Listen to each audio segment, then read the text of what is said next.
à tous. Mardi dernier, les commissions des Affaires étrangères et du Développement durable ont auditionné Laurent Fabius. Le ministre des Affaires étrangères a été entendu à propos de la préparation de la conférence de Paris de 2015 sur le climat. L'objectif de cette conférence, c'est d'accélérer les négociations et d'aboutir enfin à un nouvel accord universel sur le climat. Laurent Fabius a d'ailleurs estimé mardi qu'il était essentiel d'arriver à un accord ambitieux et un accord avec des engagements en matière de réduction des gaz à effet de serre. Cette réunion, par ailleurs, sera placée sous le signe de l'exemplarité puisque tout un plan d'action est prévu pour réduire l'impact environnemental de cette conférence. Tout de suite donc, retour à cette audition qui s'est tenue mardi 6 mai au Sénat. Bonjour à tous, mes chers collègues, bonjour. Monsieur le ministre, bienvenue au Sénat. Donc, je suis très heureux, sincèrement, avec mon collègue, vice-président de la Commission des Affaires étrangères, et les membres de cette commission et les membres de la Commission du développement durable, de vous accueillir donc pour vous entendre sur la préparation de la conférence de Paris 2015 sur le climat. Alors, avant cela, je voulais simplement vous dire que notre commission du développement durable est la plus jeune commission permanente du Sénat. Elle a à peine 2 ans, un peu plus de 2 ans d'existence. Mais dès sa création, elle s'est beaucoup intéressée, bien sûr, à cette problématique, vous l'imaginez. Et nous avons d'ailleurs un groupe qui s'est un petit peu spécialisé dans les différents sommets qui ont eu lieu. Et nous avons, après le sommet de Copenhague, participé au sommet de Rio, où d'ailleurs nous avons assisté à une conférence du président François Hollande et de vous-même. Et nous avons évidemment été un petit peu déçus, mais ça, nous en parlerons tout à l'heure. Alors, je voudrais en profiter pour vous dire que le Sénat s'est intéressé déjà depuis très longtemps donc, à cette problématique, puisqu'il faut le rappeler, c'est en 2000 que Paul Vergès a créé l'Observatoire national sur les effets du réchauffement climatique, la fameuse ONERC, qui d'ailleurs, en relation avec tout ce qu'a pu produire le GIEC, a fourni des documents très intéressants qui ont commencé à essayer d'évaluer ce que coûterait, si nous ne faisons rien, ce réchauffement climatique, et inversement, ce que pourrait coûter une action si nous commencions assez tôt dans une forme de prise de conscience et d'action. Alors, le président de la République et vous-même avez fixé comme priorité pour ce sommet, pour votre ministère, bien sûr, non seulement évidemment de l'organiser, mais bien sûr de le réussir.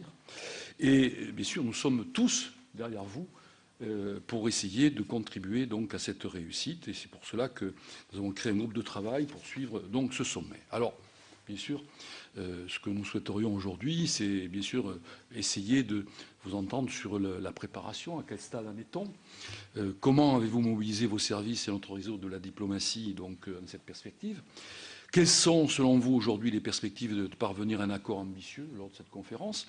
Et enfin, qu'attendez-vous du Sénat et des sénateurs pour soutenir votre démarche et celle de la diplomatie française? Voilà. Monsieur le ministre, nous avons donc devant nous 1 heure, 1 heure et quart.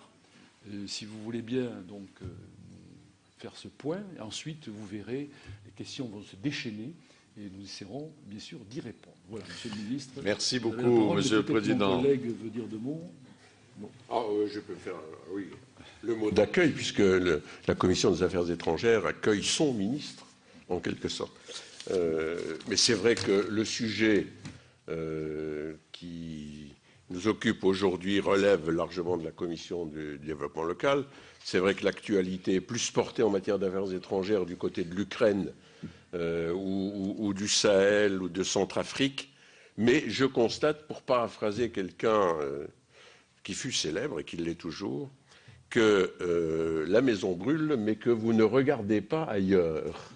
Voilà. En la circonstance, ce long processus sur le changement climatique, enclenché déjà depuis fort longtemps, peut vivre une étape décisive l'année prochaine à Paris. Nous souhaitons naturellement que ce soit le cas.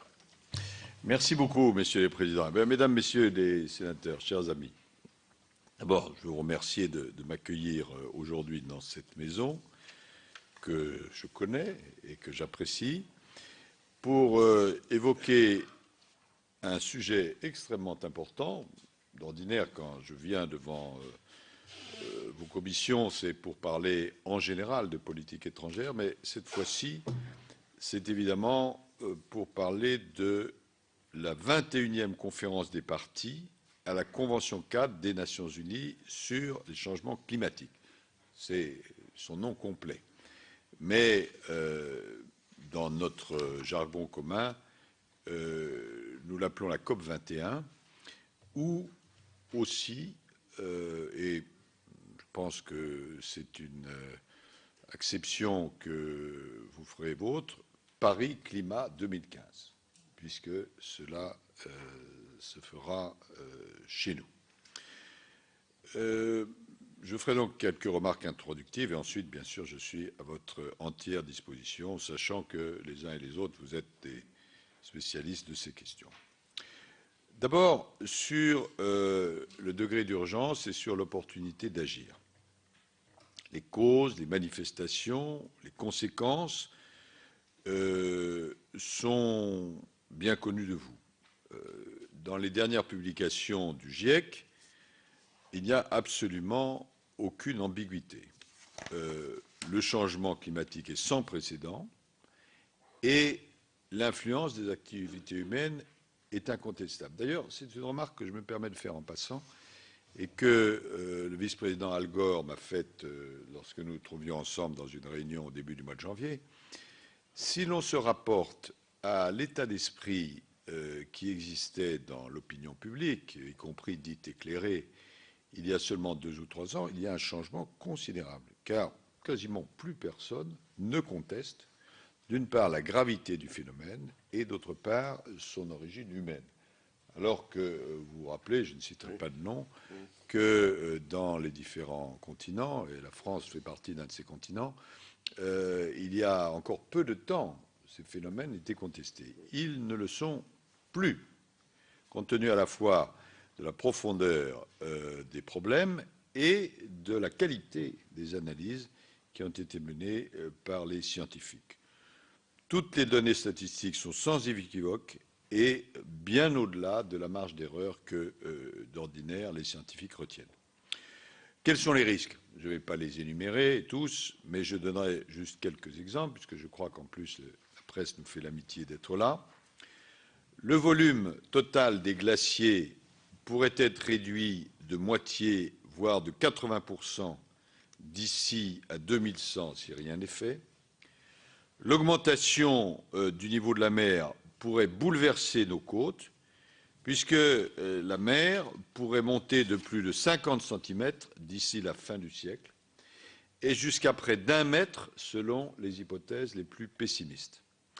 Ceci, je ne sais pas s'il faut dire le conditionnel ou le futur, entraînerait des risques d'érosion et d'inondation de plus en plus fréquents sur les côtes où vit la majorité de la population mondiale.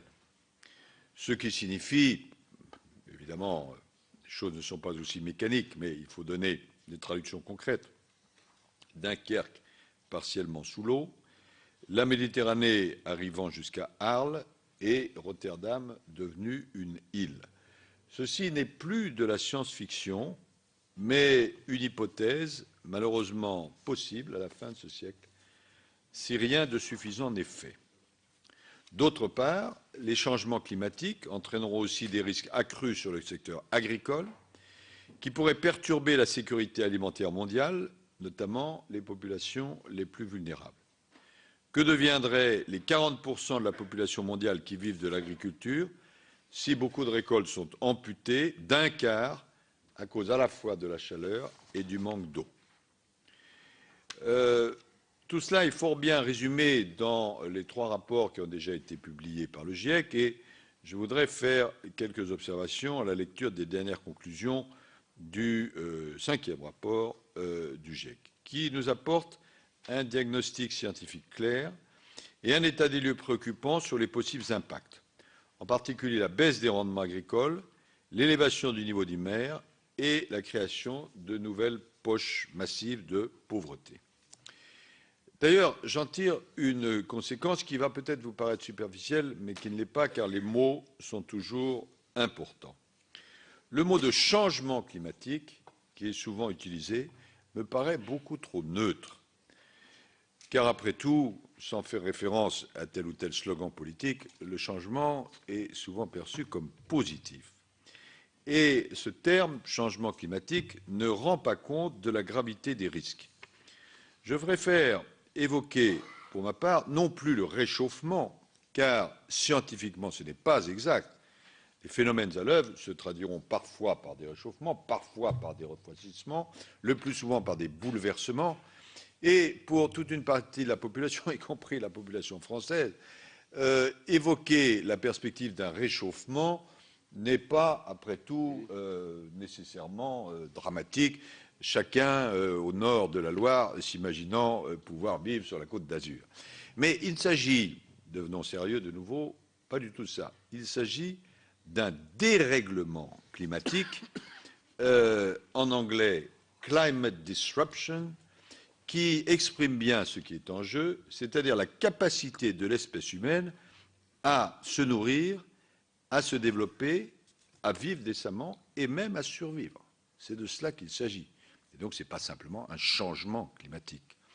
Et certains commencent même à parler en anglais, la présidente de la Convention climat parle de global weirdness, c'est-à-dire d'étrangeté globale, c'est-à-dire un phénomène de bizarrerie globale.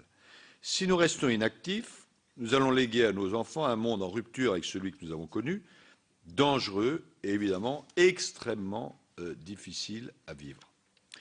Le troisième volet du rapport du GIEC, j'ai dit quelques conclusions que je tirais de ces travaux, qui a été publié il y a peu de semaines, montre à la fois la gravité de ses conséquences, du phénomène lui-même, et qu'il est encore temps d'agir. Je prends comme exemple une des principales préconisations du rapport, un triplement, voire un quadruplement de la production d'énergie sobre en carbone.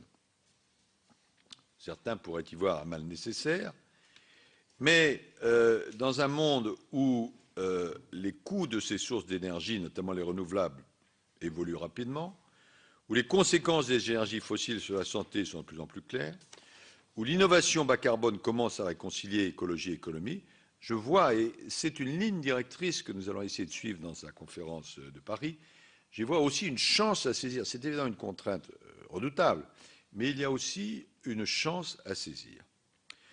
Un deuxième point sur lequel je voudrais faire quelques remarques, c'est sur l'utilité et la forme que pourrait prendre l'accord climatique auquel nous aspirons. Beaucoup de pays et de régions commencent à saisir à la fois la contrainte et la chance. D'ailleurs, vous savez peut-être que, aussi bien en chinois contemporain qu'en grec ancien, c'est le même mot qui signifie le risque et la chance. En chinois, je ne sais pas. En grec, ça s'appelle kindunos. C'est le souvenir que j'ai de ma fréquentation, qui n'a pas laissé de traces apparentes, de Thucydide. De grands émetteurs, mais aussi de plus petits pays, voient aujourd'hui dans l'économie sobre en carbone une voie alternative de développement. Et la Chine, qui n'est pas la moins concernée, au contraire, a fait de ce qu'elle appelle la civilisation écologique un de ses objectifs explicites. Elle est devenue le premier marché mondial pour les énergies renouvelables.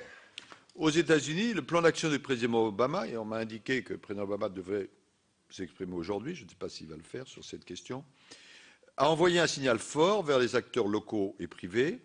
Le Brésil, je cite quelques pays particulièrement importants, est en voie de tenir son objectif de 80% de réduction de la déforestation entre 2005 et 2020. L'Islande, le Costa Rica, de petites îles vulnérables comme les Maldives se sont engagés sur la voie de la neutralité carbone. Ce sont là quelques exemples parmi beaucoup d'autres, mais au total, déjà près d'une centaine de pays ont pris des engagements de réduction de leurs émissions de gaz à effet de serre. Ces engagements sont volontaires, en dehors du protocole de Kyoto, mais ils posent, et c'est intéressant, des jalons pour aller plus loin collectivement. L'enjeu d'un accord à Paris, d'un accord universel, est de fournir un cadre, de mettre en place des outils pour agir ensemble mieux et plus vite. Et notamment, parce que c'est un point essentiel dans les négociations, d'aider les pays en développement à s'adapter, à s'engager sur la voie d'un développement durable par des transferts de technologies et la mise en place de financements, notamment à travers le Fonds vert. L'objectif pour Paris 2015, tel qu'il a été fixé à Durban il y a 2 ans, est clair. Il doit s'agir d'un accord applicable à tous, juridiquement contraignant, et comportant des engagements de réduction d'émissions compatibles dans la durée avec un réchauffement maximal de 2 degrés. Voilà la commande générale. Ce sera, si nous y parvenons, une première dans l'histoire des négociations climatiques. Car n'oublions pas que le protocole de Kyoto est certes contraignant, mais qu'il concerne aujourd'hui à peine plus de 15% des émissions mondiales. Et les engagements volontaires de Copenhague et de Cancun concernent un nombre important de pays, mais il n'y a pas de force juridique, ce qui évidemment les fragilise. Depuis Durban, nous commençons à forger une vision collective de ce à quoi pourrait ressembler un accord utile.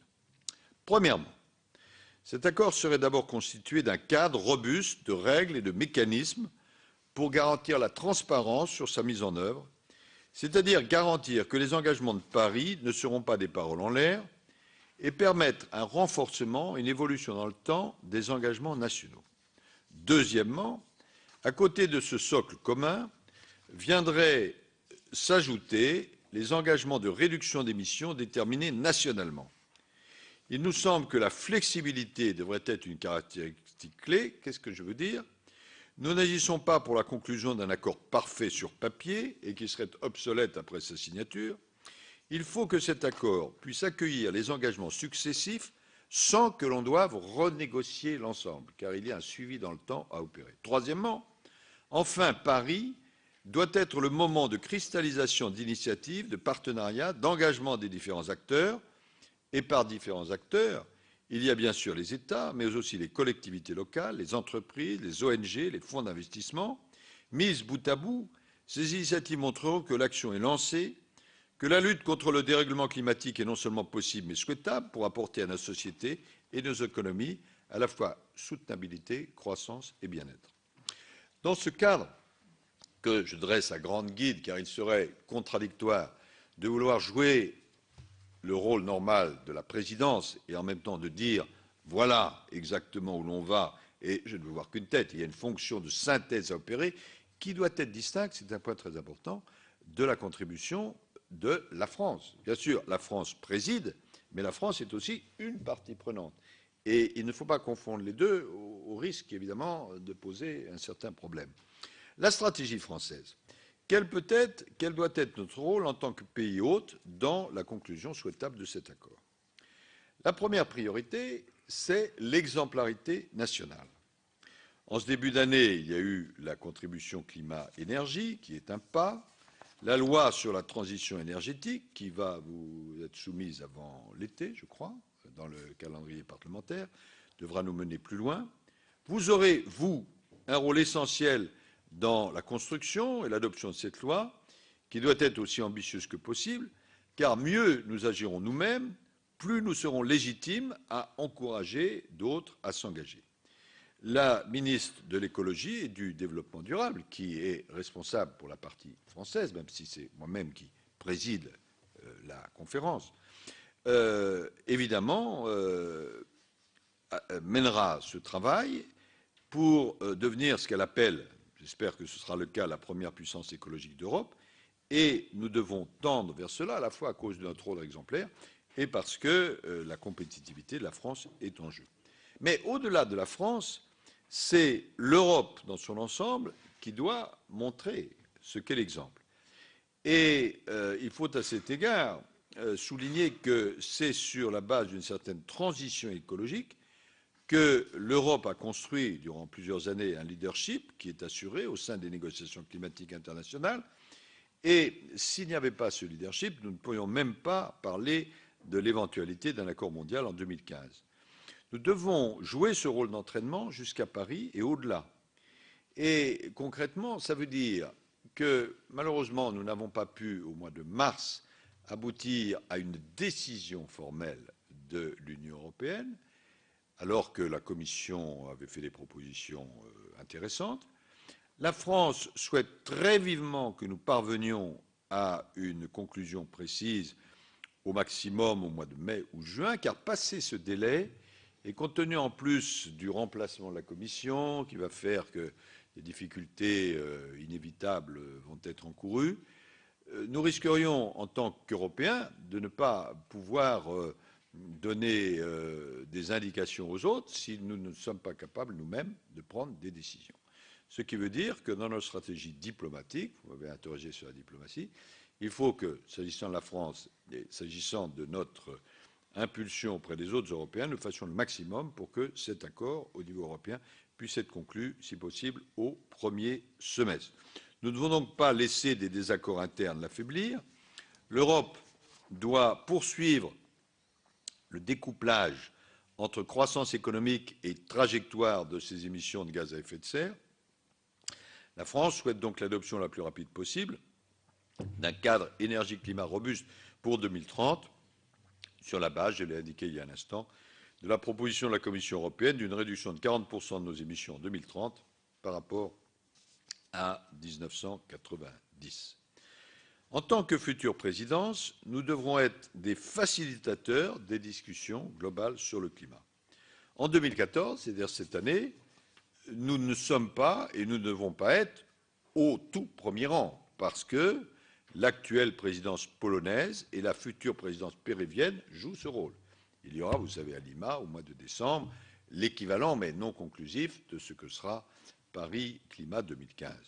Mais même si nous devons accompagner ce mouvement sans le diriger, nous forgeons dès aujourd'hui notre méthode, c'est-à-dire une présidence qui veut être offensive, mais qui a besoin d'écouter, qui doit savoir convaincre, mais qui commencera par comprendre, et qui ne veut pas de consensus artificiel. Le multilatéralisme est évidemment fondamental, et c'est ce qui nous inspirera pour construire la confiance, pour pouvoir, le moment venu, faire adopter un accord, et donc il faut le pratiquer. En dehors du cadre strict des négociations, nous devrons aussi à la construction d'un élan politique fort au plus haut niveau. D'ores et déjà, c'est la raison de ma présidence, j'ai mobilisé toutes nos ressources diplomatiques et à chaque rencontre bilatérale ou multilatérale qui se produit et à laquelle je participe, ou les secrétaires d'État, à chaque réunion du G7 ou du G20, nous plaçons le climat à l'ordre du jour. Notre objectif, c'est que l'enjeu climatique prenne la place de premier plan qui doit être la sienne dans les priorités de nos interlocuteurs. Une autre orientation de notre action est de faire que ce soit une action positive. François Mitterrand utilisait souvent une formule qui me faisait sourire. Il disait, si vous dites, aujourd'hui c'est difficile, demain c'est pire, et je ne vous parle pas d'après-demain, mieux vaut choisir une autre fonction. Et je pense qu'il avait raison. Il s'appliquait à la politique en général, étant un expert de cette matière. Mais si nous revenons à notre sujet, je crois que, sans dorer la pilule, il faut que nous expliquions que c'est à notre portée. Sinon, nos concitoyens vont se désintéresser de l'objectif et désintéresser, et nous ne pourrons avancer. Nous devons donc, à la fois sur le plan diplomatique, susciter un certain nombre de coalitions novatrices, faire la preuve par l'action, mais aussi rassembler, mobiliser les collectivités, les entreprises, les acteurs étatiques et non étatiques sur l'accès à l'énergie durable, le transfert de technologies, la ville durable, l'agriculture, le financement. Il y a déjà des progrès. Par exemple, j'étais à Davos au début de l'année et deux très grandes entreprises, j'ai oublié la seconde, mais la première était Unilever, qui est vraiment un des grandes entreprises mondiales et des grands polluants mondiaux, ont pris des engagements, notamment de ne pas utiliser la forêt indûment. Donc, il y a un mouvement qui est lancé.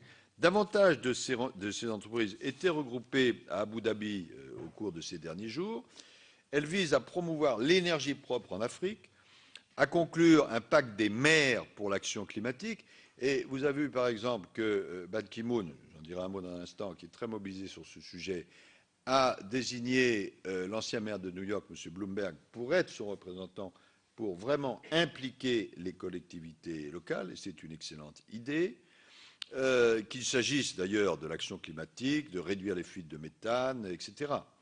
Et ces coalitions, nous devons en faire une cartographie, ce sont ces messieurs qui en sont chargés, je vais vous expliquer dans un instant ce qu'ils font, et pour que les choses, comme aurait dit Teilhard de Chardin, convergent, et que nous puissions, à condition que nous y prenions rapidement, le temps est absolument central dans cette affaire, avoir à la fois la pesée des États, la pesée des organisations internationales, la pesée des collectivités locales, la pesée des entreprises, la pesée des ONG, la pesée des opinions publiques, tout cela convergeant vers l'objectif souhaitable. Et l'un des temps forts, il y a beaucoup de temps forts cette année, en permanence, il y a des conférences sur ce sujet, c'est très bien, mais l'un des temps forts va être le sommet de l'ONU sur le climat, que notre ami le secrétaire général des Nations Unies, Ban Ki-moon, va accueillir à New York le 23 septembre.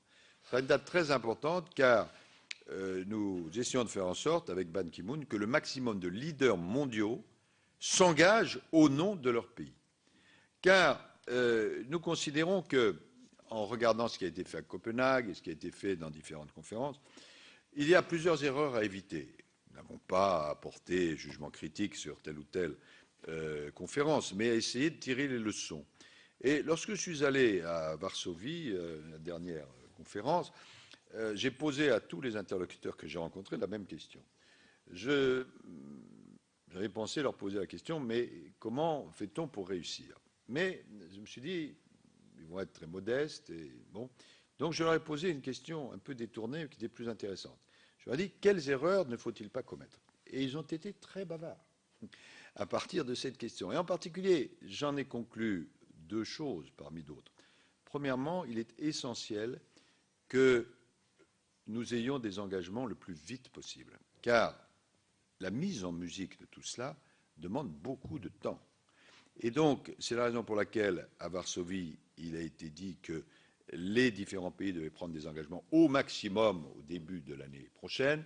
Certains pays, de ce point de vue-là, ont une situation difficile. Nos partenaires américains nous ont expliqué que, compte tenu des midterm elections, il n'était pas possible, etc. Mais il faut que le maximum de pays s'engagent. Et c'est là où la journée de Ban Ki-moon, comme je l'appelle de manière un petit peu familière, est très importante. Car si vous avez de grands leaders mondiaux qui viennent à la tribune des Nations Unies dire « En ce qui concerne mon pays, voilà ce qui se passe », à ce moment-là, il est très difficile aux autres de se cacher derrière le silence général. Et parmi les pays dont j'espère très très fortement qu'ils pourront prendre un engagement, il y a évidemment la Chine. Le président Xi Jinping était récemment à Paris pour une visite qui a été à Lyon, pour une visite très réussie. Nous avons abordé avec le président français ces sujets, et avec le président chinois. Et à partir du moment où les Chinois, c'est un changement majeur par rapport à auparavant, sont vraiment convaincus qu'ils doivent bouger, cela aura une force extraordinaire que le président Xi Jinping ou le Premier ministre Li viennent à la tribune des Nations Unies pour dire « Voilà, nous avons réfléchi, voilà notre engagement ». Car il y a évidemment d'autres pays qui n'ont pas fait ce choix politique encore. Et donc la première conclusion que j'ai tirée, c'est qu'il faut que les engagements soient rapides. La deuxième conclusion que j'ai tirée, c'est que, bien sûr, les politiques doivent s'engager. C'est une affaire qui, au niveau de chaque nation, est décidée par le président, le Premier ministre, le gouvernement. Mais on ne peut pas espérer que ce soit au dernier moment que ces responsables réunis, en l'occurrence à Paris, résolvent la situation. C'est ce qui avait été tenté à Copenhague. Moi, je n'y étais pas, mais on m'a raconté cela. Où, au dernier moment, la dernière nuit, peut-être, quelques personnalités remarquables se sont réunies dans un coin. Ils étaient 4, 5, 6, je ne sais pas. Ils ont élaboré un texte dont ils pensaient qu'il allait être décisif. Ils l'ont ramené devant l'Assemblée générale qui leur a dit « Votre texte, vous pouvez le garder dans votre poche ». Bon. Donc, il faut que les grands politiques s'investissent au nom de leur pays tôt, mais il faut que le temps soit laissé ensuite aux obscurs techniciens que nous sommes pour permettre de faire les synthèses utiles. Et c'est par le va-et-vient entre ces deux éléments qu'on peut espérer, dans cette matière extraordinairement difficile, trouver un accord. D'autant que, je signale, vous le savez parfaitement, que c'est un accord par consensus.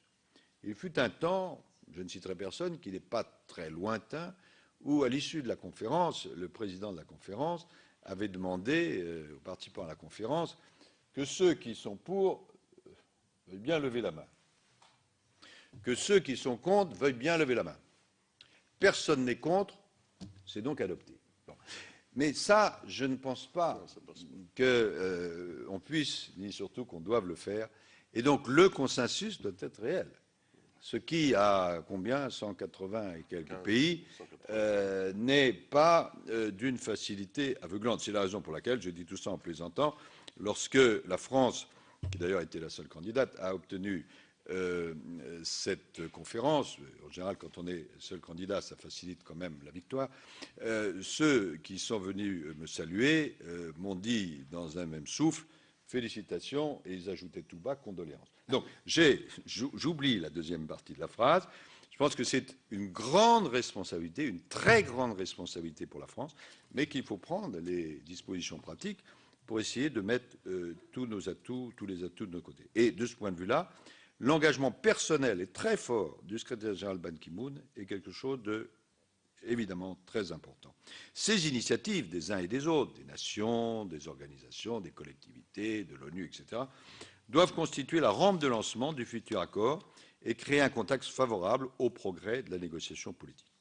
Quelques mots sur l'implication de la société civile et sur l'organisation matérielle de tout cela. La société civile, dans son ensemble, a évidemment un rôle tout à fait majeur à jouer pour peser positivement sur le succès de la négociation entre États.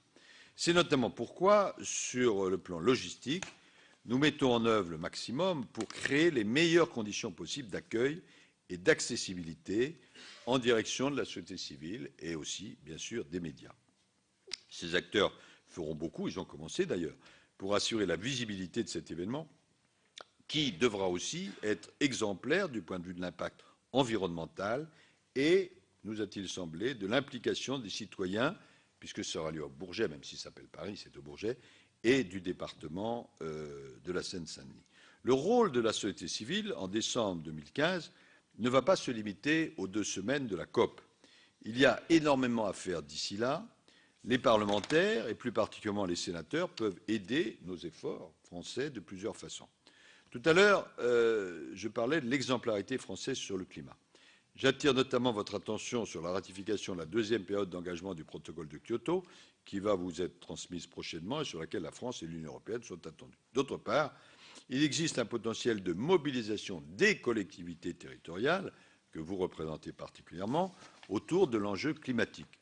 Comme l'a indiqué le rapport des sénateurs Dantec et Delbar, je salue l'un de ces jumeaux, puisque maintenant l'un ne peut pas être cité sans l'autre, plus de la moitié des émissions mondiales sont liées, c'est ce que disent nos 2 amis sénateurs, à des décisions prises localement.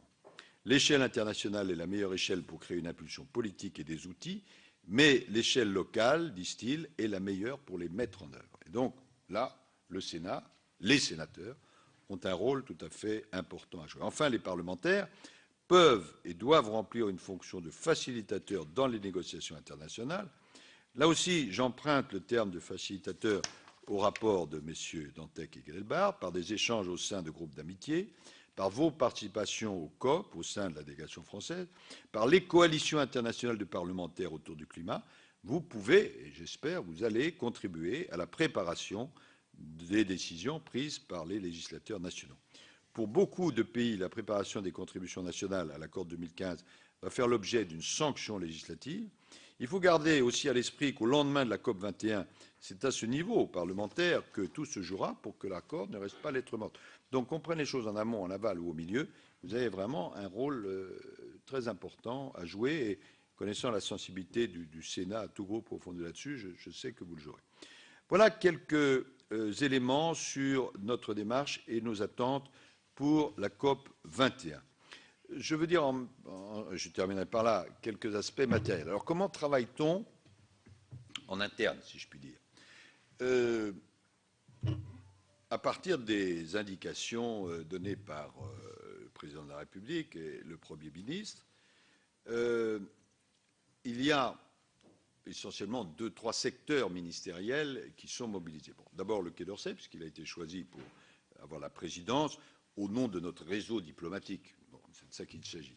Et évidemment, en tant que patron du Quai d'Orsay, je mobilise tous nos ambassadeurs au cours de cette année, de l'année prochaine, sur cet objectif. Et par exemple, vous savez sans doute que se réunit la conférence des ambassadeurs à la fin du mois d'août chaque année, et l'un des thèmes centraux sera comment on prépare la COP 21, parce que nous avons le 3e réseau diplomatique du monde, et si chaque ambassadeur fait son travail et à chaque fois que les sujets sont posés ajoute ce sujet-là, c'est un phénomène positif qui se développe et dont nous avons absolument besoin. La ministre de l'écologie mène la délégation française, parce qu'il faut qu'il y ait une action française, dont j'ai dit qu'elle doit être exemplaire, et elle doit aussi, en liaison avec le Quai d'Orsay, jouer un rôle au sein de la démarche européenne. Et puis, Madame Girardin, qui est secrétaire d'État, chargée du développement, qui a pris la suite de M. Canfin, va aussi intervenir sur ces sujets, ainsi que quelques personnalités, j'en cite deux, qui sont là. D'une part, l'ambassadeur Lapouge, qui est ici, qui est grand spécialiste de ces questions et qui va coordonner notre travail là-dessus, dans la négociation proprement dite, qui est épouvantablement technique. Et d'autre part, M. Guignard, qui est le secrétaire général, qui s'occupe en particulier de l'organisation matérielle de tout ça, parce que c'est absolument colossal. Je vous ai dit, enfin j'ai cité ce chiffre, je crois, 20 000 délégués. Donc là, plus tous ceux qui voudront se rajouter, c'est un événement qui, matériellement, est très, très complexe à organiser. Donc, nous avons commencé à travailler là-dessus il y a à peu près un an, je crois. Évidemment, nous devons remplir uniquement notre rôle. Nous ne sommes pas encore les présidents en titre, puisqu'il faut travailler avec nos voisins et amis, péruviens, polonais, etc. Ça se passe bien. Et au plan interne, j'ai le plaisir de réunir à peu près chaque mois et demi, ce qu'on appelle dans un jargon horrible COPIL, je crois que ça veut dire comité de pilotage. Vous avez des COPIL chacun chez vous, et autour de la COP 21. Et donc, autour de la table, au quai, sont réunis à la fois les ministres et leurs directeurs compétents, et puis un certain nombre de spécialistes que je ne veux pas compromettre en citant tous leurs noms, mais notre ami Dantec est là, et un certain nombre de grands spécialistes du climat. Et puis il y a aussi M. Hulot, qui est le représentant du président de la République, et puis Mme Marie-Hélène Aubert. Enfin, tous ceux qui, à un titre ou à un autre, ont un rôle administrativo-politique, sont là pour que, disons, les choses soient bien accordées. Et pour le moment, les disputes n'ont pas franchi les murs du Quai d'Orsay. Ça se passe extrêmement bien. D'ailleurs, si ça ne se passait pas bien au Quai d'Orsay, alors vraiment, ce serait à désespérer. Non, le travail avance bien. Il faut que nous fassions vraiment un travail de préparation très, très, très précis, parce que c'est très, très compliqué, ces affaires, et en même temps que nous n'outrepassions pas notre rôle, parce qu'il ne faut pas croire que la présidence est elle qui va donner le là et dire c'est comme ci, c'est comme ça, car il y a toute une série d'organisations, ADP, etc., enfin les sigles fleurissent au fur et à mesure que les jours passent, qui sont là, et il faut plutôt être facilitateur, synthétiseur, plutôt que grand architecte de l'univers. Ce n'est pas comme ça que ça se passe. Donc, voilà l'organisation matérielle. Alors, évidemment, il y a des aspects financiers, il y a des aspects politiques, il y a toute une série de présences à organiser. Et nous n'avons pas perdu de temps, mais il n'y a pas de temps à perdre. Là, nous sommes au mois de mai. Il y a toute une série de conférences là, qui ont lieu en ce moment. Il va y avoir un grand événement qui va avoir lieu au mois de juillet à Paris à portée économique. Ensuite, on va se projeter dans le sommet de Ban Ki-moon de septembre. Ensuite, directement vers la COP de Lima au Pérou, préparée par une COP préparatoire au Venezuela quelques semaines auparavant. Et puis on saute directement dans l'année 2015. À Lima, normalement, il devrait y avoir un ours bien ou mal léché, je ne sais pas, qui soit un premier ébauche de texte. Ensuite, nous demandons aux pays de prendre des positions nationales. Petit à petit, l'accord converge. Il faut que nous occupions très précisément des mesures de financement. Il y aura certainement des questions là-dessus, parce que beaucoup de pays nous disent, et ils ont tout à fait raison, c'est très bien votre affaire, mais comment financer? Moi, je suis un pays en développement, je n'ai pas les moyens, donc c'est l'affaire du fonds vert, c'est comme ça. Et il faut mettre dans le coup tous ceux qui peuvent financer. Et puis, il y a une cartographie politique à bâtir pour que ceux qui sont les plus réticents veuillent bien, au fur et à mesure, abandonner leur réticence. Alors, certaines réticences sont compréhensibles. On pense aux petites îles, à d'autres qui n'ont pas les mêmes enjeux, parce que eux, c'est la vie ou la mort. D'autres, ce sont des réticences liées à leur niveau de développement, à leur manque de moyens financiers. D'autres, ce sont des réticences politiques, car il y a quelques pays qui disent non, voilà, bon, le problème existe, mais enfin, après tout, chacun chez soi. Et donc, il faut mettre en synergie tout cela et faire en sorte, rien n'est acquis, que en ce mois de décembre 2015, nous puissions enregistrer un succès. Voilà quelques éléments, mais je suis à vos dispositions pour des réponses plus précises. Je réfléchissais à cela. Le mot COP21, bon, c'est un peu mystérieux. Hein. On se demande quelle est la société secrète, la COP21. Bon. Et en fait, 21, c'est parce qu'il y a eu 20 conférences avant, si j'ai bien compris. Mais c'est aussi significatif que ce soit le 21 du 21e siècle.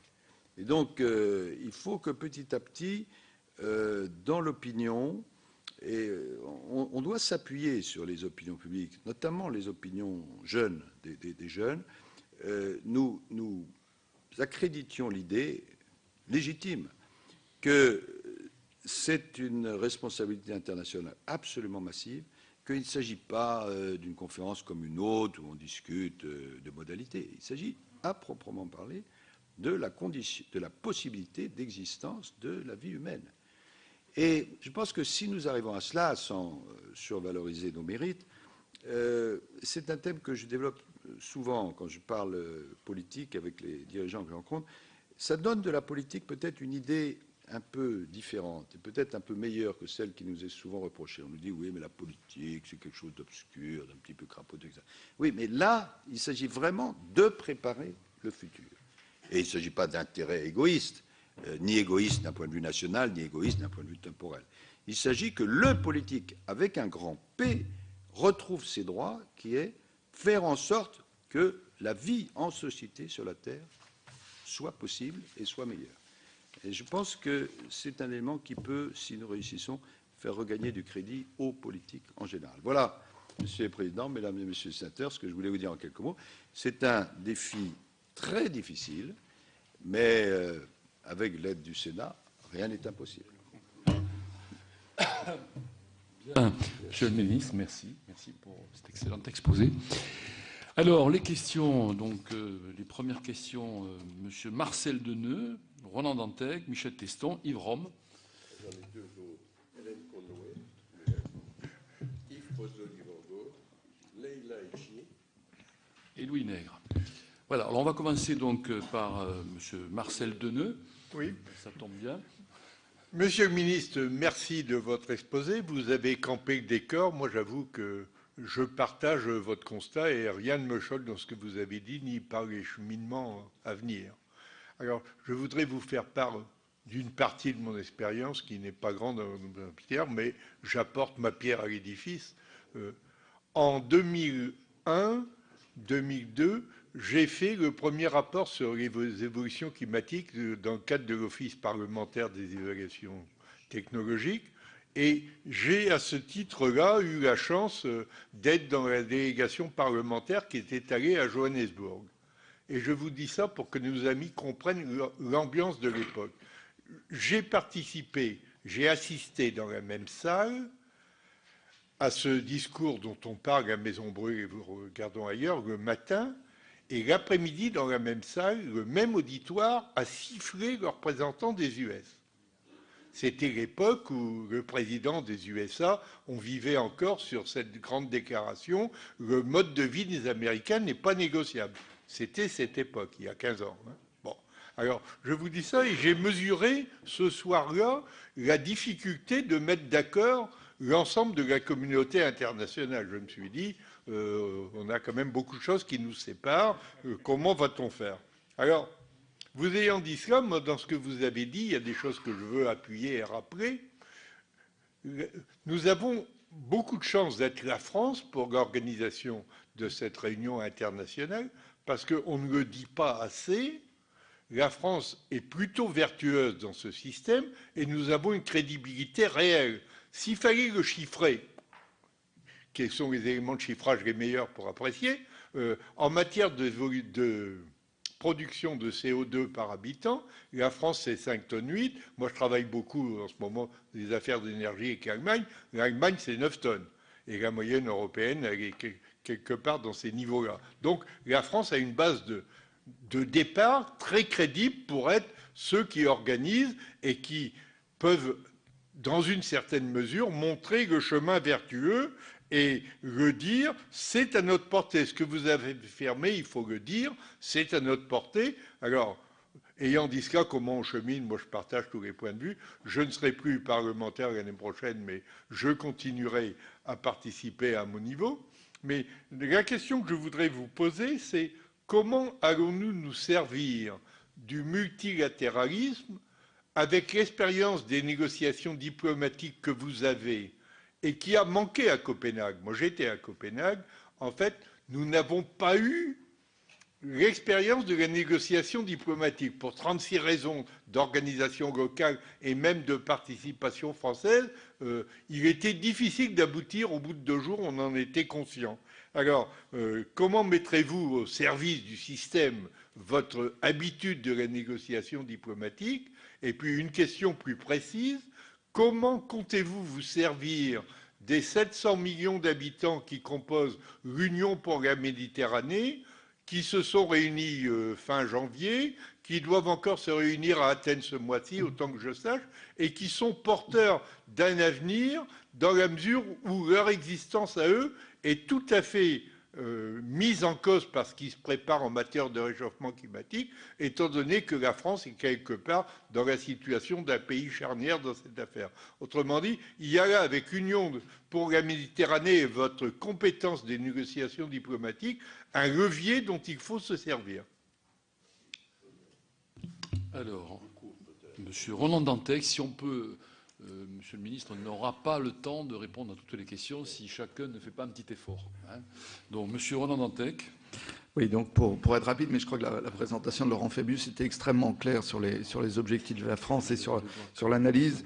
Peut-être juste en complément, puisqu'il se trouve que j'ai atterri d'Abu Dhabi à 15h, donc je reviens avec justement un petit peu le feeling de ce qui s'est passé à Abu Dhabi. Je crois qu'il est important de comprendre que collectivement, peut-être pas de manière consensuelle, mais assez majoritairement, l'ensemble des acteurs ne veulent pas revivre Copenhague. Ça, je crois que c'est extrêmement clair et qu'il y a un sentiment partagé qui est que finalement le succès de Paris, c'est qu'au lendemain de Paris, les acteurs sont en mouvement.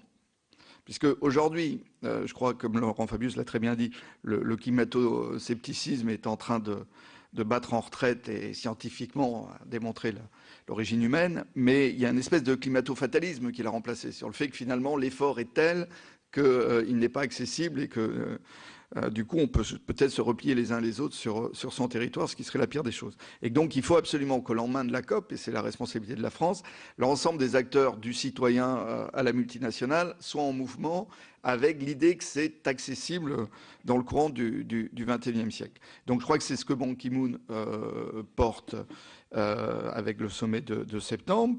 Pour information, donc moi j'ai présenté avec les représentants des autres réseaux mondiaux le Compact of Majorque qui complète assez bien la nomination de Bloomberg, et on essaiera de présenter à New York finalement un tonnage agrégé de l'ensemble des actions des villes, mais pas que des grandes. Je crois que c'est important de montrer que ce sont tous les territoires qui sont en mouvement. Et ma remarque, peut-être pour être justement rapide, c'est que j'ai aussi assisté à l'atelier finance.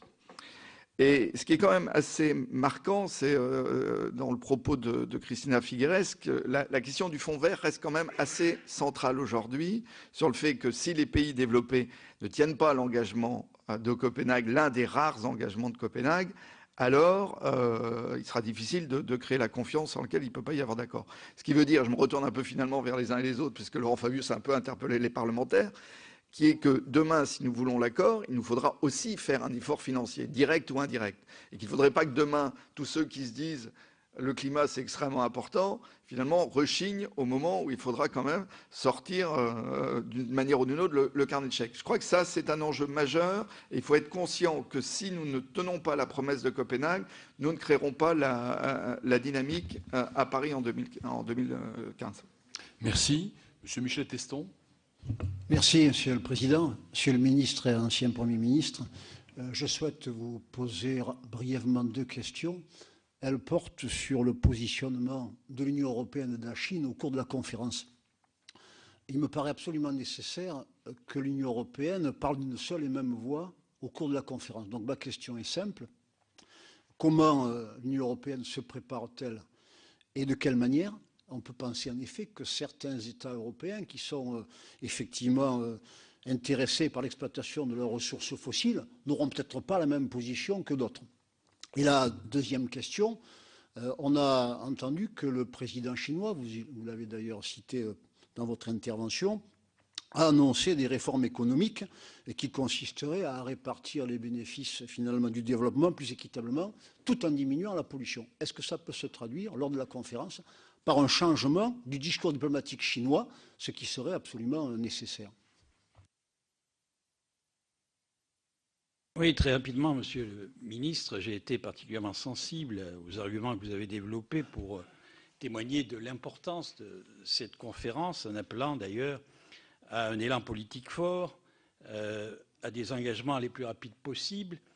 Je considère que la France a un rôle central, et vous l'avez bien compris, à jouer dans cette dimension si particulière pour le devenir de l'humanité. Toutefois, en revenant à des considérations beaucoup plus bassement matérialistes et filant la question de mon collègue Teston sur la capacité de l'Union européenne à agir plus collectivement, j'ai la prétention de considérer qu'aujourd'hui, sur le territoire national, des collectivités territoriales ont manifesté des intentions très fortes dans la réalisation d'équipements structurants qui permettraient d'abaisser significativement l'empreinte carbone. Et je pense plus particulièrement à un grand projet qui peut concerner jusqu'à l'ouest de notre pays. Je pense au canal Seine-Nord-Europe. Ne serait-il pas judicieux, en amont de cette conférence, que la nation française, accompagnée par les décisions que l'Europe a déjà arrêtées dans le cadre du financement de cette infrastructure, les collectivités territoriales ayant déjà témoigné de leur intérêt et de leur cofinancement sur cette structure, une décision positive puisse être annoncée pour montrer en la matière l'exemplarité de la nation française, qui serait une bonne manière d'accueillir les autres continents pour la réussite de ce Paris Climat 2015. Merci. Madame Hélène Connemont, oui. Merci, Monsieur le Président. Monsieur le Ministre, tout d'abord vous féliciter de vous être saisi d'un sujet aussi vaste. C'est un acte courageux, non pas parce qu'il y avait beaucoup de concurrents, puisque la France était le seul pays, mais au vu des enjeux à relever, et puis aussi au vu des réticences peut-être que nous voyons de la mise en œuvre des objectifs qui avaient été dessinés lors des conférences précédentes, et réticences donc de mise en œuvre de ceux-ci. Ma question va porter simplement sur le financement de la conférence. Je crois qu'aujourd'hui, il est très important de sensibiliser le plus grand nombre. Nous avons un besoin de travailler dans la transparence, et au vu du climat économique que nous connaissons, même si les enjeux sont importants, de pouvoir sensibiliser le plus grand nombre, et donc de savoir comment cette conférence sera financée. Merci. Monsieur Yves Pozzo di Borgo. Oui, Monsieur le Ministre, vous avez commencé votre intervention en faisant allusion aux grandes masses glaciaires qui fondent, et récemment, avec le groupe d'amitié Arctique, Antarctique, Terre australe du Sénat et la Fondation Le Canuet que je préside, nous avons organisé un colloque sur l'Arctique, et où notamment nous avons eu une intervention très forte de Michel Rocard, qui s'inquiétait du fait que les 8 pays riverains bloquaient les choses, et que l'Arctique, comme l'Antarctique d'ailleurs, qui était enfin surtout l'Arctique, puisqu'on avait parlé de l'Arctique, qui était quand même un des éléments de ce changement climatique, était en fait aux mains de 8 pays, et que ce n'était pas ouvert. Alors la question que je vous pose, c'est de savoir dans quelle mesure, alors je sais qu'il y a un rapport de notre collègue Gattolin là-dessus qui va sortir au Sénat, je veux savoir quelles sont les mesures éventuellement qui pourraient être envisagées durant cette conférence. Merci. Madame Leïla Aïchi. Merci, Monsieur le Ministre. Merci, Monsieur le Président.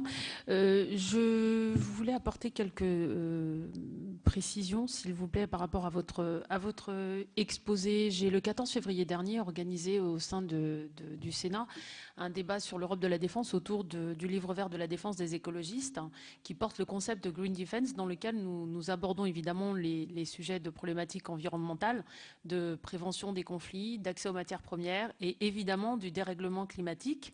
Donc avec un prisme évidemment environnemental, et également avec une approche de défense sur ce sujet, compte tenu du fait que précisément en ce qui concerne notre défense, c'est la première emprise foncière, et qu'une transition environnementale et énergétique ne peut pas se faire sans l'armée, et que, à titre d'exemple, l'armée américaine consomme à peu près 360 000 barils de pétrole par jour, à savoir plus de la consommation journalière de la Suède.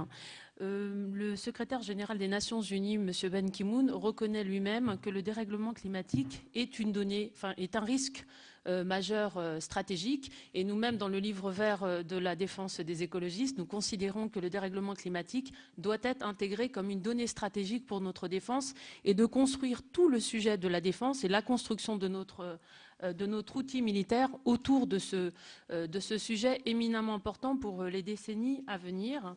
Je voudrais avoir votre sentiment, Monsieur le Ministre, sur la manière dont vous abordez ce sujet du dérèglement climatique en lien évidemment avec les conflits environnementaux. Et une des recommandations que nous avons faites dans le cadre de notre livre, justement, c'est dans le cadre du COP 21, d'intégrer et d'organiser une réunion des ministres de la Défense, compte tenu du fait qu'indépendamment du fait qu'ils soient ou non écologistes, leurs propres contraintes d'organisation interne, de par le fait qu'ils consomment beaucoup d'énergie, ils sont soumis à ces contraintes. Donc je voulais également avoir votre sentiment, puisque ça fait partie de la première recommandation du livre vert, donc d'organiser en 2015 à Paris une réunion des ministres de la Défense autour du dérèglement climatique comme une donnée stratégique pour nos armées. Je vous remercie. Merci, Monsieur Louis Nègre.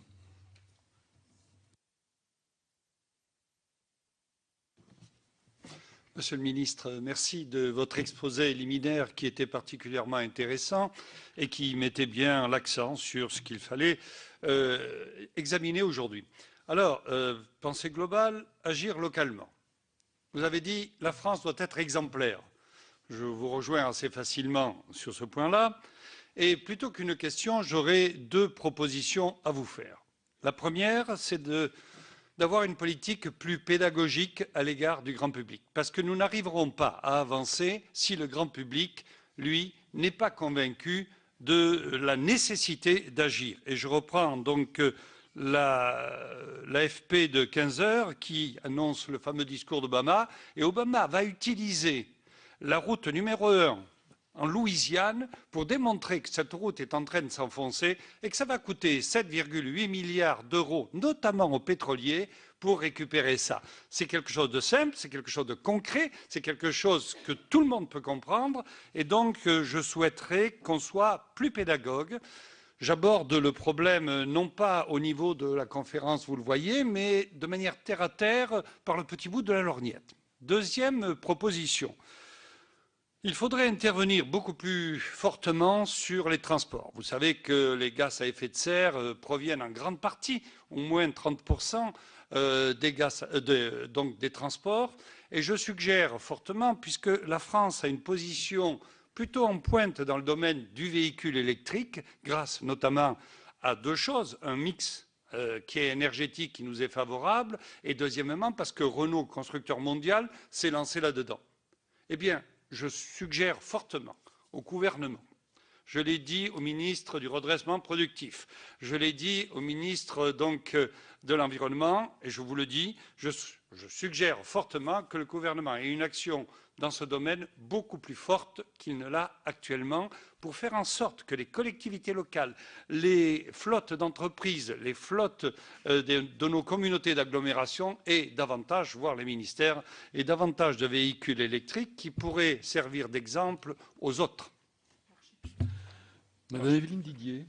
Madame Évelyne Didier. Excusez-moi, Monsieur le Président. Merci, Monsieur le Ministre, de la précision de votre exposé et de son exhaustivité. Plusieurs questions ont trouvé réponse à travers ce que vous avez dit, donc je ne m'en tiens là. Simplement, comment la question sociale est prise en compte dans ce travail qui est fait pour la préparation de Paris 2015 ? Ça, c'est ma première question. La deuxième, de grands pays jusqu'ici ont été très réticents. Je pense notamment à l'Australie, au Canada. Est-ce que vous pensez qu'il est raisonnable d'envisager qu'ils vont rejoindre le concert des grandes nations pour essayer de lutter contre le réchauffement climatique ? Le fonds vert, effectivement, comme l'a dit M. Dantec, c'est quelque chose d'assez symbolique. Pouvez-vous nous indiquer quelle est la participation demandée à la France ? Et enfin, on parle de pédagogie, mon collègue citait quelques exemples. Moi, je dirais que rien ne va pouvoir être gagné sans les médias. Or, les souvenirs que j'ai des différentes conférences précédentes, le jeu médiatique a consisté à chercher toutes les fautes que faisaient les parlementaires ou les membres du gouvernement à l'extérieur. On en a fait une aventure politicienne, alors même que là, comme dirait mon collègue Daniel Renner, la maison brûle. Et comment faire en sorte que les médias soient à la fois engagés et responsables dans et qu'ils ne transforment pas ça en petite bisbille médiatique. Madame Chantal Joannon. Bonjour Monsieur le Ministre, merci pour votre exposé. J'ai eu la malchance d'être à Copenhague et la chance de ne pas y être comme politique et donc d'avoir accès à peu près à tout et notamment aux négociations préalables. Dans ce qui s'est passé à Copenhague, c'est que la négociation préalable des experts et diplomatiques a échoué et qu'on est arrivé le jour où les chefs d'État entraient dans la négociation avec un texte où il restait 90 points en négociation. L'échec était en partie dû à des problèmes d'organisation et à l'impossibilité de mettre autour de la table les représentants du G77. Donc la question qui se pose aujourd'hui, c'est serons-nous capables d'éviter cette nouvelle erreur de procédure? Il semble que l'évolution de la Chine, comme vous l'avez signalé, soit plutôt favorable et que la volonté finalement de laisser les acteurs prendre des engagements volontaires et d'être moins exigeants que ce qu'il y avait à Copenhague soit aussi plus favorable. Mais qu'en est-il de notre relation, nous, Européens, avec l'Afrique ? Parce qu'on a vu sur la conférence de Nagoya, sur un autre sujet qui était difficile, que la relation UE-Afrique a permis de faire aboutir cette conférence. Est-ce qu'on a une action particulière vis-à-vis de l'Afrique? Et d'autre part, quel est votre sentiment sur l'évolution du discours du Brésil, qui là aussi, par contre, est peut-être moins positif que ce qu'elle n'était auparavant. Enfin bon, je ne reprendrai pas ce qui a été dit sur le fond vert et que je partage par M. Dantec et Mme Didier. Le dernier point, sur les collectivités, qu'est-ce que vous prévoyez pour les régions? Parce que c'est vrai qu'on a vu que sur la plupart des négociations, elles ont un rôle très proactif et beaucoup plus ambitieux que la plupart des gouvernements. Monsieur le ministre. Merci beaucoup. Je regarde. Bon, alors on va aller au galop. Hein. Ah, madame. Madame Masson-Marie. Allez-y, madame. Donc la dernière. Allez-y, madame. Monsieur le ministre, évidemment, comme tous mes collègues, je vous remercie. C'était un exposé clair, extrêmement pédagogique. J'admire surtout votre enthousiasme, parce que vous avez même dit que dans le lieu le mot condoléances au mot félicitations, bravo. Mais peut-être que malgré tout, je ne le partage pas. Nous avons auditionné, au mois de juin dernier, dans cette même commission, Madame Connie Hedegaard, qui est donc commissaire européen au climat, et qui a manifesté son inquiétude et qui nous a même dit que l'incertitude quant au résultat de cette conférence était un cauchemar quotidien. J'emploie les mots qu'elle avait employés à l'époque. Et elle avait surtout, évidemment, invoqué les problèmes économiques qui contrebalancent, évidemment, la volonté de respecter tout ce qui est écologique et climatique. Alors, je voulais vous poser une question. Il y a un certain nombre de personnes qui se posent des problèmes concernant le nouveau traité transatlantique. Il paraîtrait, et je parle sous votre élément, il paraîtrait que le gouvernement serait prêt, dans les négociations actuelles, à donner la possibilité aux firmes multinationales, je prends les termes qui ont été employés, d'attaquer les États devant les tribunaux si les réglementations publiques faisaient obstacle à l'investissement et au profit. Évidemment, si cela est exact, et je voudrais avoir votre sentiment là-dessus, ce serait un véritable dumping écologique grave. Et donc, ça serait évidemment au niveau de l'image de la France comme leader, comme vertueuse et comme exemplaire, quelque chose d'inquiétant. Juste un mot, pour reprendre ce que dit mon collègue, on entend tout le temps au niveau pédagogique dire la hauteur de l'eau de 50 à 1 mètre, ce n'est absolument pas parlant. Ce qui est parlant, c'est de savoir jusqu'où elle va dans les terres. C'était juste parce que j'entends tout le temps... Dernière question, Madame Joëlle Gariot-Mélan. Oui, merci Monsieur le Président. Très rapidement, vous nous avez demandé en tant que sénateur d'être acteur de la promotion de cette conférence. Nous le serons bien évidemment, mais je voudrais souligner l'importance d'acteurs souvent oubliés, qui sont les Français de l'étranger, qui peuvent vous être très utiles dans ce domaine. Et je pense en particulier au réseau de nos lycées français à l'étranger, où nous scolarisons très souvent les enfants des élites locales et qui peuvent être un moyen insoupçonné de nous aider. Et en plus, ces enfants et leurs enseignants sont très concernés sur cette question. Bon, je pense à une initiative que je soutiens du lycée de Milan en partenariat avec le lycée du Sénégal, de Dakar, parce que vous savez que nous avons un énorme problème de montée des eaux à Saint-Louis du Sénégal, et je crois que là, nous pouvons vraiment fédérer beaucoup de bonne volonté dans le monde entier. Merci. Je remercie ceux qui ont posé des questions. Je remercie aussi ceux qui n'en ont pas posé. Parce que le temps est limité. Donc, j'espère que vous m'excuserez si je suis lacunaire. Cela n'est pas dû seulement à mon incompétence, mais vraiment au manque de temps, parce que je ne veux pas être en retard pour la suite de mon programme.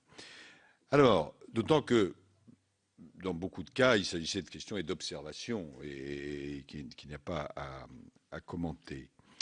Monsieur Deneux a souligné la crédibilité de la France et il a dit mais quelle technique diplomatique? Bon, je ne suis pas diplomate de profession, mais j'essaie de m'y mettre. Mais vous savez, nous avons établi une espèce de cartographie politique. Il y a des pays qui sont, pour employer un terme vulgaire, très allants, d'autres qui sont plus réticents, d'autres qui sont très, très réticents. Et à partir de là, nous essayons de bâtir, parce qu'on ne peut pas forcer un pays qui ne veut pas, quelles sont les coalitions que nous pouvons créer, les termes d'échange que nous pouvons formuler. Nous le faisons, j'en prends un exemple au niveau européen dans un instant, nous essayons de le faire au niveau mondial. Après, c'est le jeu de la discussion et l'une d'entre vous disait, mais vous m'avez paru optimiste et Madame de Garde était plus pessimiste. Je ne suis pas optimiste, je suis volontariste et en même temps je mesure l'immense difficulté de cela. Si depuis des années et des années les COP amènent certaines évolutions, parfois même certains progrès, mais n'ont pas réussi. Bon, Zorro n'est pas dans cette salle. En tout cas, je ne le connais pas. Mais il faut avoir cet optimisme de la volonté et de la nécessité. Et ensuite, je suis incapable de vous dire avec 100% de chance que nous allons réussir. En tout cas, nous devons être le maximum d'atouts de notre côté. Plusieurs d'entre vous ont posé la question, l'UPM, l'Afrique. Alors, en ce qui concerne l'UPM, évidemment, nous allons essayer de nous servir, entre guillemets, de cette base commune. En ce qui concerne l'Afrique, les choses avancent assez bien. Je ne sais pas, c'est Mme Joanneau notamment qui a fait cette observation, qui a posé cette question. Je ne sais pas si vous avez eu l'occasion de jeter un œil sur les conclusions de la réunion qui a eu lieu à l'Élysée en décembre, début décembre de l'année dernière, où nous avons passé une espèce d'accord avec l'ensemble de nos amis africains, puisque 51 pays étaient là, pour dire que nous allons aborder ensemble ces questions. Évidemment, le travail n'est pas fini, mais nous avons trouvé, c'est notamment M. Lapouche qui s'occupe de ça, beaucoup de volonté, de bonne volonté. Il est évident qu'à partir du moment où nous serons d'accord d'avoir une base commune avec nos amis africains, ça nous met en beaucoup meilleure position pour parler, et notamment avec le groupe de 77 et avec d'autres. Et c'est un objectif qui nous semble à portée de main. Simplement, et j'en viens immédiatement à cette question qui revient dans plusieurs de vos observations, ils posent tous la question du financement, et ils ont raison. Et là-dessus, nous savons que ce sera un enjeu majeur pour l'adoption de l'accord. Quel est l'état des discussions et quel est l'engagement de la France? Bon, le financement va être clé pour la conclusion de l'accord, d'abord parce que c'est un enjeu de confiance entre les développés et les pays en développement. Ensuite, parce que, objectivement, la transition mondiale vers un modèle plus durable requiert des investissements conséquents. En 2014, il y a deux enjeux principaux. Premièrement, la capitalisation du fonds vert, Il faut que nous assurions une capitalisation initiale ambitieuse du fonds vert d'ici la fin de cette année. Et le fonds, maintenant, il faut le rendre opérationnel, puisque la création a été décidée il y a maintenant 4 ans. Et nous allons contribuer à cette première capitalisation et nous y affecterons une part significative des revenus de la TTF. Deuxièmement, nous avons pris un engagement collectif de dégager 100 milliards de dollars par an. Alors, ça peut paraître une somme énorme, mais quand on fait ces 100 milliards, tout compris, y compris ce qu'apportent les ressources privées. Donc, c'est à la fois les ressources publiques et privées d'ici à 2020. La capitalisation du fonds vert va être un premier signal fort à cet égard. Mais au-delà, il faut que les négociations progressent sur les aspects techniques, notamment sur la création d'un cadre transparent et harmonisé en portage des flux financiers. Et l'accord de 2015 va être clé pour parvenir à ces 100 milliards. La somme peut paraître énorme. Des travaux ont commencé qui montrent que c'est à notre portée. Et je demanderai en particulier à une personne que vous connaissez peut-être, qui est Madame Tubiana, qui travaille déjà à nos côtés, qui est quelqu'un de compétent et qui connaît bien ces sujets, de se pencher sur le côté financier et l'agenda positif, parce que c'est un élément clé. Puisque je parle de financement, si j'ai compris Madame Conway, qui malheureusement a dû nous quitter, elle posait aussi la question du financement de la conférence elle-même, qui était une question différente. Bon, là, nous sommes en train de travailler là-dessus. C'est M. Guignard en particulier, ici présent, qui s'en occupe. Ça dépend, bien sûr, du cahier des charges des Nations Unies, qui est en cours de négociation, parce que c'est un élément important. Ça dépend du nombre des participants. Ça dépend du concept exact de la conférence. Et d'autre part, il faut que nous reflétions dans notre organisation l'esprit de la conférence, c'est-à-dire éco-responsabilité, capacité d'innover, une certaine modestie. Et ensuite, nous programmons le financement et nous l'inscrirons en PLF 2015 et 2016. Bon. Il faut voir aussi, bon, ça va coûter de l'argent, parce que quand on regarde les précédents, ça coûte de l'argent, mais ça, c'est un investissement au sens le plus noble que fait la France. Il y aura aussi sûrement des retombées pour la France, parce que quand vous avez 20 000 personnes officiellement qui viennent et encore quelques dizaines de milliers d'autres, évidemment, c'est pour la capitale et pour l'ensemble de la région un apport. Mais ne soyons pas hypocrites ou myopes, il y a un coût non négligeable à cette conférence. Dès que les choses auront été un peu précisées, évidemment, je vous en informerai. D'ailleurs, je devrais me rendre au Bourget dès que les choses auront un peu avancé pour expliquer à la presse, parce que plusieurs d'entre vous ont juste raison souligner l'importance de la presse dans ce genre de rassemblement pour expliquer un peu où nous en sommes. Alors, Monsieur Dantec a fait comme d'habitude des observations pertinentes. J'aime bien sa remarque, climato-scepticisme non, mais attention au climato-fatalisme. Il faut faire attention à ça. Monsieur Teston, Union européenne, Chine, mais la question a été posée par d'autres. Union européenne, les propositions de la Commission sont intéressantes, même si on peut discuter tel ou tel détail. Nous ne sommes pas arrivés encore à un accord, notamment parce que quelques pays ont des difficultés. Je pense singulièrement à la Pologne. Vous avez vu, puisque la Pologne est très dépendante de la Russie, elle a des ressources en charbon qu'elle ne veut pas abandonner, etc. Il y a un pas non négligeable qui a été fait il y a 2-3 jours de ça, c'est que le Premier ministre Tusk a dit que, compte tenu de la situation en Ukraine, il fallait aller vers une politique énergétique européenne. Et nous avons emprunté le même mouvement, même si, à l'intérieur de ce qui pense être la politique énergétique européenne, il y a des discussions à avoir, notamment sur l'aspect charbon. Mais à quelque chose, malheur est bon, si je peux dire, même si on souhaiterait éviter le malheur, je sens chez mes collègues, par rapport à ce qu'on a connu il y a 2-3 ans, ou 5 ans, ou 10 ans, une prise de conscience très très importante de la nécessité d'avoir une politique énergétique européenne, avec 3 objectifs. Le premier, c'est des coûts plus bas. Le deuxième, c'est la sécurité d'approvisionnement. Et le troisième, c'est une politique qui soit compatible avec les objectifs climatiques, ce n'est pas du tout le cas. L'autre jour, il y avait, je crois que c'était dans Le Monde, un article tout à fait remarquable de M. Mestralet, que vous connaissez. Il disait en matière européenne, c'est un échec absolument lamentable. Puisque non seulement c'est très cher, la sécurité n'est pas assurée, mais en plus, le produit de tout ce qui a été fait, c'est qu'il y a plus de charbon qu'avant. Donc, si on voulait un échec, il est là. Et donc, nous souhaitons, nous allons vraiment nous mobiliser pour faire évoluer l'Union européenne dans le bon sens. La Chine, au moment même où, c'était il y a quelques semaines, les autorités décidaient de faire la circulation alternée. Vous avez ça en tête? Bon. parce que je crois qu'il y avait eu 10% ou 20% de dépassement du seuil à Paris. Je me trouvais à Pékin, où la pollution était un multiple 18. Multiple 18, pas 10% ou 20%, multiple 18 du seuil autorisé.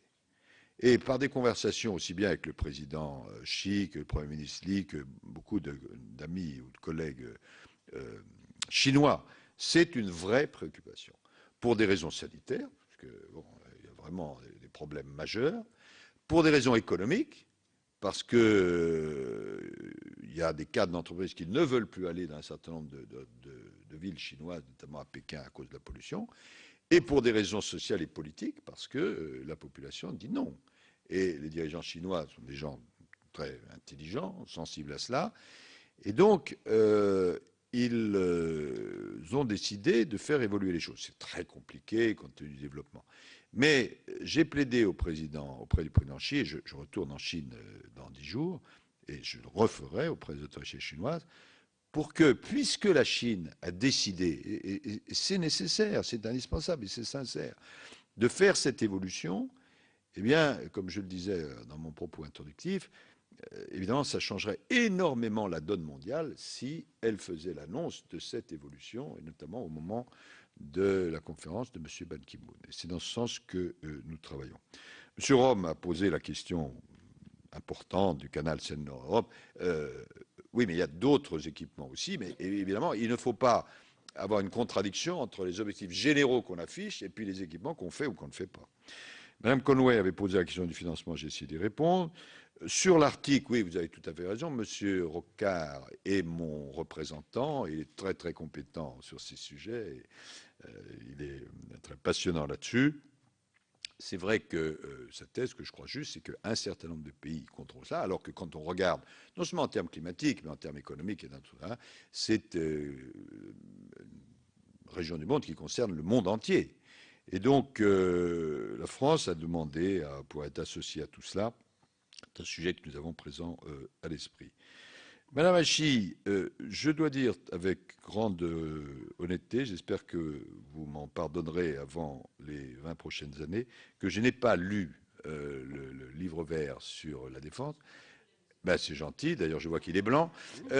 Mais en revanche, votre idée est très intéressante. Et je vais en parler, mais ce n'est pas une fin de non-recevoir, à mon collègue Le Drian, parce que ce n'est pas une manière détournée de dire attention, la défense est faute de... Mais ça concerne tous les collègues qui ont des ministères décisifs.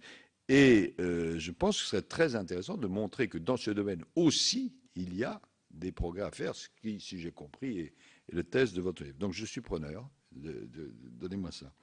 Monsieur Nègre a parlé des efforts de pédagogie, et a tout à fait raison. Et là, nous n'avons pas encore suffisamment avancé, nous n'avons pas pu, parce qu'il y a des travaux à faire, des slogans, enfin des exemples simples, bon, c'est béaba, mais nous allons nous y mettre maintenant. De la même façon que les transports, ils connaissent ça très bien. Il sait aussi qu'en tant qu'ancien président de l'agglomération rouennaise, c'est un sujet que je connais assez bien, et sur l'électrique, et donc si on peut faire avancer les choses, excellent. La question sociale, oui, il faut, non pas que qui dit social dit comment dire, attribution préférentielle aux syndicats, mais il faut que nous mettons toutes les forces, y compris les forces syndicales, dans le coup. Elles sont demanderesses d'ailleurs, et il faut le faire non seulement au niveau européen, mais au niveau mondial. Australie, Canada, disons que, en ce qui concerne leur enthousiasme écologique, comment dire, il y a encore des marges de progression. Bon. L'Australie a changé de gouvernement il y a quelque temps et le nouveau Premier ministre conservateur a fait campagne contre les taxes carbone, etc. Au Canada, il n'y a pas eu de changement, mais c'est une position constante. Donc voilà, vous savez sûrement que l'Australie a la présidence du G20 là, et nous avons demandé qu'elle inscrive à l'ordre du jour, ce qui n'était pas absolument spontané, la question climatique. Et auprès du Canada, nous allons devoir aussi faire effort. Nous ne serons pas seuls. Si les Américains bougent, ça entraînera quand même probablement aussi les Canadiens. Mais disons que ça fait partie dans notre comment dire, planisphère politique des pays qui restent à convaincre, pour employer une formule neutre. Les médias, bon, je rappellerai cette anecdote que j'avais beaucoup aimée dans un livre du président Pompidou, consacré à sa vie, enfin un livre de mémoire que j'avais lu un jour comme ça, et il avait dit quelque chose, donc c'était dans les années Pompidou, c'était 70, bon, qui n'a pas vieilli d'une ride. Il raconte l'histoire suivante. Madame Pompidou va inaugurer un hôpital en Bretagne, je crois. À l'époque, il y avait encore l'ORTF. Bon. Et la station locale de l'ORTF envoie, à l'époque, il y avait des télégrammes, je crois, télégramme au siège de l'ORTF, faut-il filmer Madame Pompidou? Et la réponse c'est filmer si incident. Bon, tout est dit. Tout est dit. Voilà. Ça n'a pas pris une ride. Bon, donc, ce que vous avez dit, tel à côté est plus intéressant que tel axe central. Bon, alors, non pas contre les médias, ça n'a aucun sens. Donc, il faut que les choses soient organisées de manière telle que, comment dire, même les aspects majoritaires soient intéressants. Bon, je ne suis pas obligé d'aller sur le petit côté des choses. Mais ça demande beaucoup de réflexion, beaucoup de technique. Et donc, il faut, bien sûr, si nous voulons contribuer à la réussite, que cet aspect-là soit aussi pris en compte, sans avoir, en quoi que ce soit, l'illusion de contrôler les choses. Il n'y a pas question, mais au moins donner aux médias qui veulent faire objectivement leur travail les occasions de le faire. Je termine. Madame Joanneau, donc, qui était à Copenhague, si je comprends bien, donc son expérience est très utile. Je vous ai dit un mot sur Europe-Afrique. Là, c'est quelque chose sur quoi il faut que nous nous appuyions. Brésil, bon, il se trouve que mon nouveau collègue, ministre des Affaires étrangères, est le négociateur de Rio. Donc, il connaît les choses beaucoup, beaucoup mieux que moi. Et ça se voit quand je discute avec lui. Bon, le Brésil a une position très forte dans ce genre de conférence. Et en même temps, parfois un peu difficile à cerner. Bon.